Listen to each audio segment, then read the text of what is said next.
You're watching Canadian Muslim News on Muslim Network TV. From Toronto, Ontario, I'm Catherine Bullock. Assalamu alaikum and greetings of peace. Today a conversation about the place of Muslims in the Conservative Party leadership race with Mayor Patrick Brown. But first, some news headlines. Convoy organiser with ties to far-right anti-Islam group released from jail. Canadian Muslims prepare for Ramadan after 2 years of COVID measures. Abuse not worthy of compensation. Sixties scoop applicant denied settlement. And Pakistan's PM says Muslim world has failed to address Islamophobia. And now the details. Steve Sharland, one of the leaders of the Freedom Convoy, was released on bail Monday. He had been charged with mischief and counselling to commit mischief. His bail conditions include that he is not to organise or promote protests for the Freedom Convoy or against COVID-19. He is to stay clear of Parliament Hill and not post on social media. Sharland is known for his senior position in La Meurthe, who maintain an ongoing social media presence for what experts consider far-right anti-Islam and anti-immigration sentiments. Muslims across Canada prepare for Ramadan as mask mandates and other COVID restrictions ease for the first time in 2 years. Asima Asra, a teacher and chair of the Parent Council for Calgary Islamic School, told local media sources that the restrictions impacted the social and mental well-being of parents and students. The school has already hosted 2 bazaars and are planning other community events. Community leaders are looking forward to breaking the fast together with family and friends again. Debbie Paul, a residential school survivor and applicant of the Sixties Scoop Class Action Settlement Agreement, says that she feels invalidated after her application was rejected without the right to appeal. The Class Action Agreement compensates Stateless Indian and Inuit children who were taken from their families and given to non-Indigenous people between 1951 and 1991. Paul was among more than 10,000 rejected applicants to the 2018 settlement. Vanessa Naveen, the Director of Health at the Atlantic Policy Congress of First Nations Chiefs Secretariat, told local media sources that the rejection told Paul that her abuse was not worthy of government compensation. Pakistan's Prime Minister Imran Khan spoke to the Organisation of Islamic Cooperation, or OIC, today about several topics related to the Muslim world. He is concerned that Muslim countries have been largely silent on wrongful narratives where terrorism was being equated to Islam, leading to Islamophobia. Khan contended that the Muslim world has failed the people of Palestine and Kashmir. He argued that withdrawing sanctions against the Taliban government was the best way to stabilize Afghanistan. He suggested that OIC member states have a common stand on core issues confronting the Muslim world without having to alter their individual foreign policies. And that's it for the news. Muslim strategists at election time sometimes advise community members to hold our nose and vote Liberal. That may change if our next guest wins the leadership of the Federal Conservative Party race. He has been a strong ally and supporter of Muslims in his role as Mayor of Brampton. Welcome to the show, Mayor Patrick Brown. Thank you so much for having me on today. It's our pleasure. Now, I just mentioned you've had a good reputation with Muslims. You've put money, like $100,000, towards the Hijab Bill 21 in Quebec. You have endorsed the National Council of Canadian Muslims recommendations on Islamophobia at the municipal level. A lot of Muslims are very happy with this, and so we commend you and thank you for it. I'm curious, though, at the municipal level where there's less partisan politics, is it easier to do those kinds of things? Will you be able to carry this forward if you're leader of the Federal Conservatives? Well, let me say without hesitation that I stand for religious freedom, and regardless of the level of government that I serve in, I will be an ally for the community. You know, when I was in federal politics as an MP, I was the only MP that at the time from the Conservative Party that would go and attend the RIS convention, the Reviving Islamic Spirit convention in Toronto.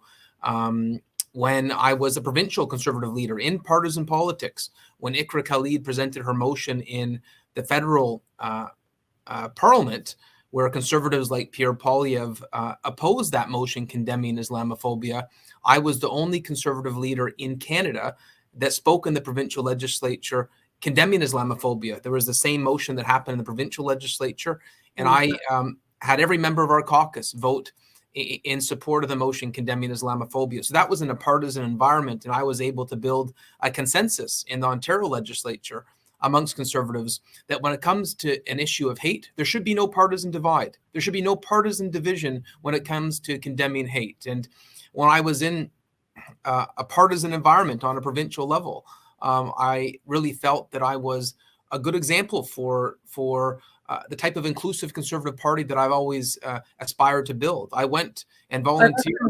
I've often wondered, actually, I see Muslims as a kind of natural ally in many ways to the Conservative Party, especially on, certain values. I've actually never understood why there's so much hostility, and the track record that you've just explained seems to be a bit of an outlier.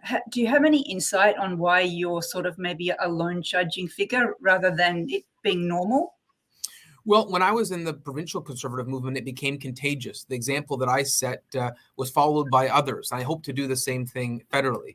We managed to get all Conservative politicians on side provincially to condemning Islamophobia. I'd host our own iftars, giant iftars during Ramadan. I went and volunteered for Islamic Relief Canada during the Syrian refugee crisis because I wanted to show that the Muslim faith was about love, about helping one another. And leaders need to lead by example. And that's what I've tried to do at every level. And it's what I intend to do on a federal level.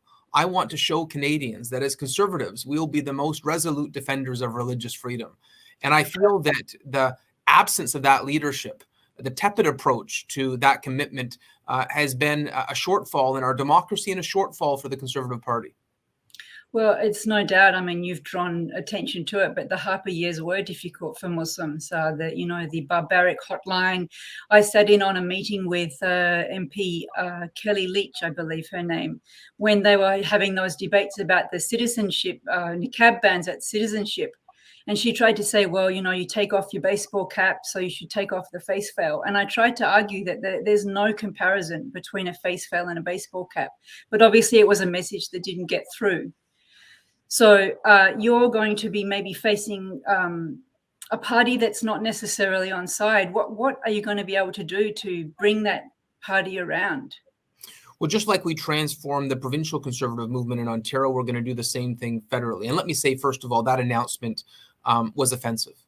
It was rooted in intolerance. And the person responsible for that announcement was Jenny Byrne, who was managing the campaign of my adversary, Pierre Poilievre, in this leadership race.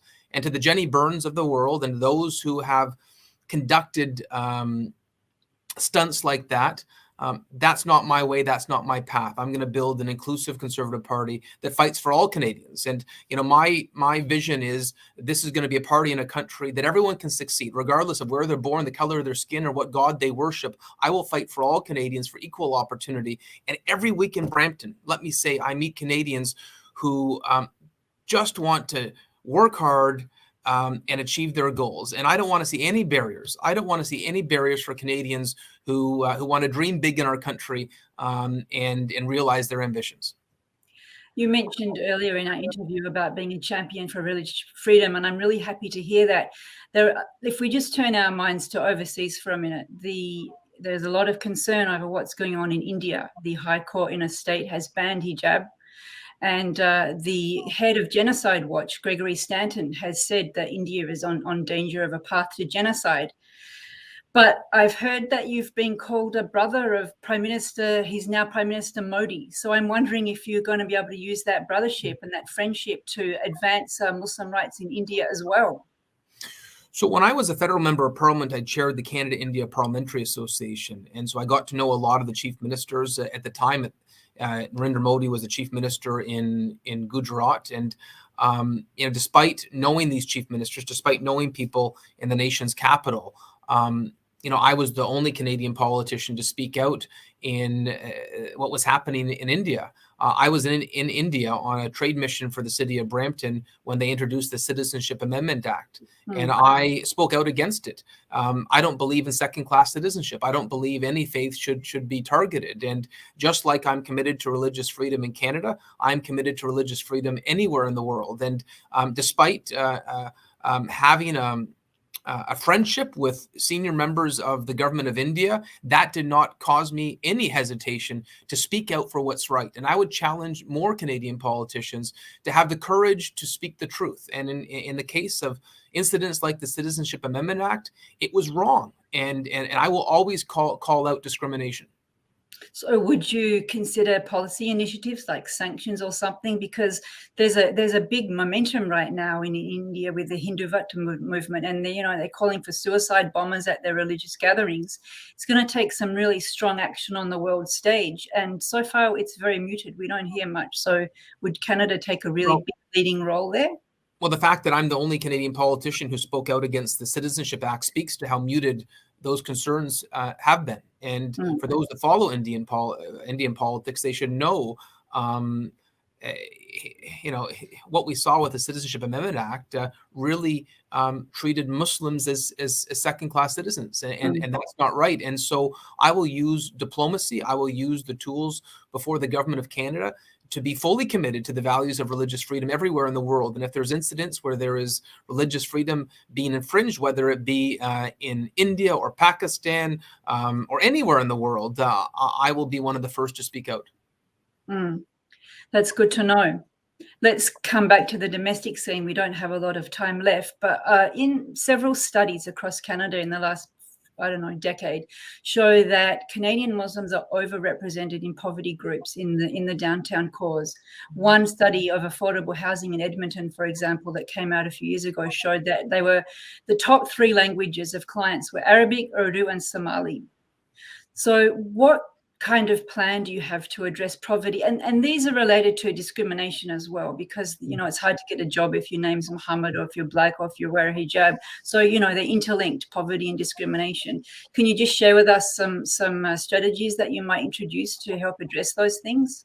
Well, I'm fully committed to economic opportunity for all Canadians, and I will work day in and day out to make sure employment opportunities exist for our Canadians from every corner of the country, from every faith. And our economy is in tatters right now. Well, we've seen economic mismanagement, and it's one of the values about the Conservative Party that I am most passionate about, making sure that we have the tools to create an environment for a prosperous economy where businesses are going to hire again, grow again, invest again, and create opportunities for those facing adversity. And I should note, what you spoke about, I see in my own region, in Peel region. I've been a volunteer for the Muslim Welfare Center, helping the most vulnerable in our community, and I see those facing barriers, and I will be an ally to create a pathway to have a hand up to participate in the labor market. And I look forward to doing that work for those of all faith communities in Canada. Well, we're out of time, but I thank you very much for joining us on the show today. My pleasure. Thank you so much. Thanks for watching Canadian Muslim News. If you like what we do, please share, like, and subscribe. Stay safe. God bless.